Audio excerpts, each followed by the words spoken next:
Did you ever see karma hit someone who deserved it so befittingly that it was eerie? 1. I was bicycling down the San Gabriel River bike path. An older man had stopped his bike just off the path. As I passed, he yelled, "Water, water." I had an extra bottle, so I stopped. But as I offered him the bottle, he explained, No, that's not what I meant. You were headed to go under the highway overpass. It's flooded out down there, about 3 feet of water over the bike path. So, as I stood there, thanking him for stopping me, 4 young lycra-clad pretenders on overpriced bikes came screaming down the path in a pace line. So now this fellow and I are jumping up and down, cupping our hands to our mouth, screaming, "Water, water!" exclamation mark, trying to warn them. Their response was that all 4 of them flipped us the digital salute in unison, as if in practice precision. You can guess what happened next: horrified screams amid much splashing and thrashing. My new friend and I laughed so long and so hard that we literally had to hold each other up. True story.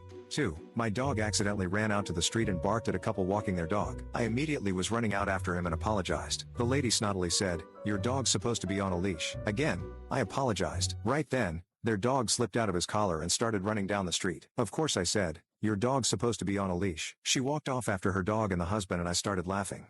3. Yes, I was once driving down the highway and there was a car right on my ass. What that car apparently couldn't see is that the reason I was going exactly the speed limit is because a police car was in front of me. The police car took the next exit, and as soon as he did, the tailgater whipped around me at high speed and pulled in front of me, brake checking me by hitting their brakes, in an attempt to cause me to run into them. What they didn't know is that the police officer driving that car had seen the whole thing. They re-entered the highway at the next ramp and immediately hit their lights and pulled the rude driver over. Made my day. 4. I had moved out of my old cabin into a new house about 45 minutes away. I had left my 1965 Mustang 2+2 Fastback in the cabin garage along with other things. One day when I went to check on the cabin, I discovered I had been robbed and the Mustang was gone. It was not insured since it was not drivable due to front brake lines being disconnected and the front end alignment was way off. I was in the process of swapping out the original drum brakes for disc brakes. I was pretty angry at the whole robbery thing, especially about